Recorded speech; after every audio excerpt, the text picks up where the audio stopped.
In Working Man, after suffering an inconsolable loss, an aging factory worker returns to his old factory job despite the plant's closure. After he gains an unexpected ally and sense of purpose, he is forced to reckon with his haunting past. I'm Rob Licuria, Gold Derby Senior Editor, here with director Robert Jury, who actually makes his feature directorial debut. Robert, this is the first time you're at the helm of a feature. It's your labour of love. So what drove you to want to write and then direct this story? Well, I think it comes from a personal place, Rob, because I grew up along Mississippi River factory towns in the Midwest. I was an Iowa farm kid, and a lot of the people that I grew up with, factory workers, farmers, I didn't see those folks represented very often in film, and I'd had a lot of kind of close but no cigar moments writing with and for the studios. And this was a small story that I kind of understood from the get-go. If it was going to get made, I was probably going to have to make it myself or find a way to do it independently. And it took us the better part of a decade to do that. But we did finally get it accomplished. But it's, I think with movies like this, I think it has to come from a personal place for you to have any sort of authenticity or genuine nature, because audiences will smell that out otherwise if you don't have that connection to the people, to those places. And so I think it stems from my background, people, places that I know and understand, still know and understand. Yeah, you're right. Audiences are not stupid, and they will see something that's disingenuous from a mile away. And then with this film in particular, what really hit me to begin with was how you made this well before the pandemic hit us, but yet it's so uniquely resonant and prescient as a spotlight on socioeconomic hardship felt by this part of America, Middle America. What are you trying to say about, the disenfranchisement across the country that you've been experiencing over there for the last 12 months? Yeah, well, I mean, when I wrote the script, it was a decade ago, so it was after the Great Recession of 2008 in America here. So the fact that a lot of what we're seeing and feeling like is relevant now about the movie, quite frankly, is coincidental, right? So there's no, it's just kind of inexplicable sometimes. You think about how a movie or a story happens to be at this certain place at this certain time. I think that's exactly what happened with our story and with Working Man. Yeah. Let's talk a bit about certain elements of the film. As Allery Park's leading man, Peter Garrity, who, by the way, as you probably well know, he proudly calls himself a character actor, proudly. But he does so much of the heavy lifting for this film, and a lot of it is done non-verbally. I'm just wondering why you decided to make that particular choice for him. Well, it's funny because when I was originally writing the story, I didn't know who we would, if we would be lucky enough to get the movie made, who might be in that particular role. But I did have a sense that whoever that person was, whoever that actor who took on the role of Allery, whoever that would be, they'd have this maybe storied career, because I knew it was going to be an actor of a certain age. And for whatever reason, I thought maybe this actor would have a history in the theater. And Peter has that. I mean, Peter Garrity just turned 80, and this is his first leading role in a feature film. He's been in countless television programs and movies and on Broadway throughout his career. And it's similar to our story in general. When we started looking through that list, and it was a relatively short list because it's kind of a difficult character to cast, and when we started looking at those names of the actors, Peter just slowly rose to the top. And you've seen the film, he just has this amazing humanity and sense of humor too. And that's something that was really important to me to hopefully impart. And it's something that I love about the people that I know from the Midwest and who do these types of jobs and work in the blue collar, amongst that workforce, the tremendous sense of humor and levity that they have to help them get through otherwise pretty difficult jobs and difficult times. Yeah. When we see Alary's journey, he was returning to the factory and so forth. We realize later on that he's dealing with some serious grief and trauma. And when we discover that particular scene, the flashback scene, which I won't spoil, is gut wrenching. I'm just wondering if you could take us back to what sticks in your mind about shooting that scene.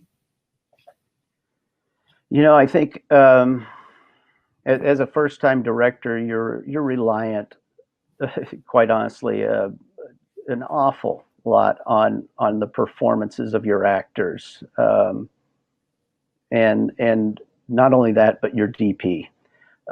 Piero Basso, Italian-born New Yorker. We talked at great length, and we prepared so much in advance because we had a small budget and very few days to shoot. But that particular scene, we didn't have a lot of time to shoot it, and as important as it was, just being the circumstance of having an independent film with an independent budget, we worked out a couple of shots, and you just sort of hope and pray that it's going to work, honestly. And I want to say we only did 2 or 3 takes of the scene that you're referring to. It's a pretty powerful scene, but Peter Garrity, just being the sort of the consummate pro that he is, we would finish a take and he would immediately turn to me and say, what else you need, Bobby? I mean, he had such command of his instrument as an actor.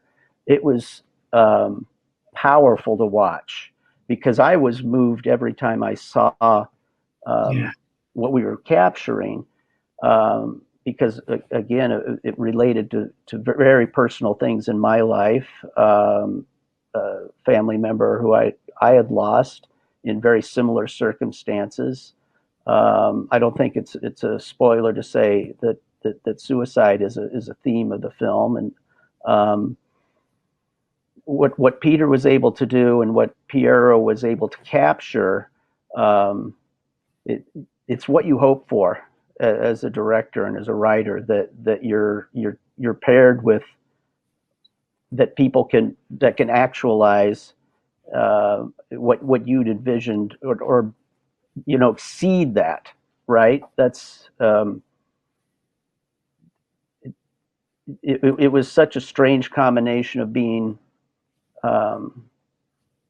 ecstatic because I knew what we'd captured, but also powerfully moved because of what that scene meant and what it was about. Yeah, what a dream to be able to bring your first feature to life with that level of experience, supporting you. And it brings me to this, because as you say, grief and loss and the scar tissue that forms on top of those two things is so integral to this film. But it also felt to me like the relationships in the film also feel very lived in and authentic. I know a lot of local actors were cast in this, but you then had Talia Shire and Billy Brown playing the 2 other main characters. Was it difficult to cast them so that the dynamic between the 3 was just right? Because I think you managed to really stick the landing with those 3. I wish I could take all the credit for knowing and just being able to. You can do as much prediction as you'd like, but we had very little time, if no time in some cases, for rehearsal. So when Peter and Talia Shire and Billy Brown came together, they just, thankfully meshed. They not only as their characters, but I think as individuals, they're such pros. They've been through this I think in so many numerous other productions that they've been in, but I don't know. And I think they would tell you the same thing. This was a really unique experience for the three of them. Um, and in a strange way, each of them had actual personality traits themselves that reflected so much upon their characters, right? Billy is such a measured, methodical person, and the way that he approaches, I think, life, not just his performances, but, and that's kind of in a lot of ways who this character is, and that came with him to the set, right? And Talia Shire has this great intuition and sensitivity about her as a human. And Peter, of course, is just this workhorse. He's worked his entire life, 60 years of his life, stage and screen, and now finally getting his due in this lead role. It is so much, he is kind of that working man, right? He really is compelled to work. And I know the hardest thing for him right now is not being able to do that.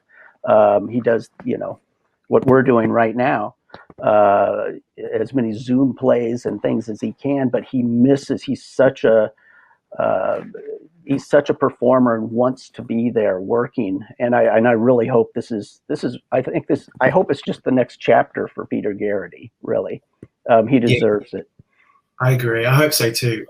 Finally, before I let you go, I was so immensely satisfied with the way the film ends. It ends, without too many spoilers, on a really hopeful note, because Walter, Walter's told by Ellery that it's time to move on. He flips the tables. Was it always critical to end the story on a hopeful note for you?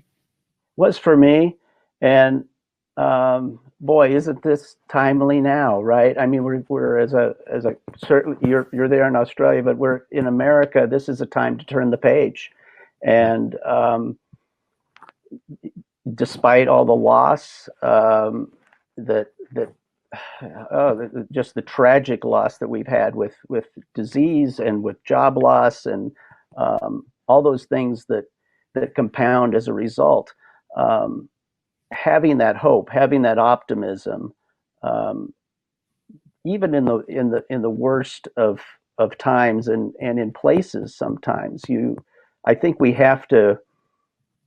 It was important for me to have this sort of resilient message. Ultimately, personal choice, but I really felt like hopefully it's earned. Hopefully we've earned that by the time you get to where we are at the end of the film. Yeah, I think it was earned, and in fact, I would have been supremely disappointed had it ended on a really sad note, because I think, we get to that point and we're happy that Ellery and Walter can move on, and also Talia Shire's character can move on to something a bit more hopeful. Robert, thanks so much for your time. So congrats on a great movie, and we'll bring you back shortly for our panel discussion.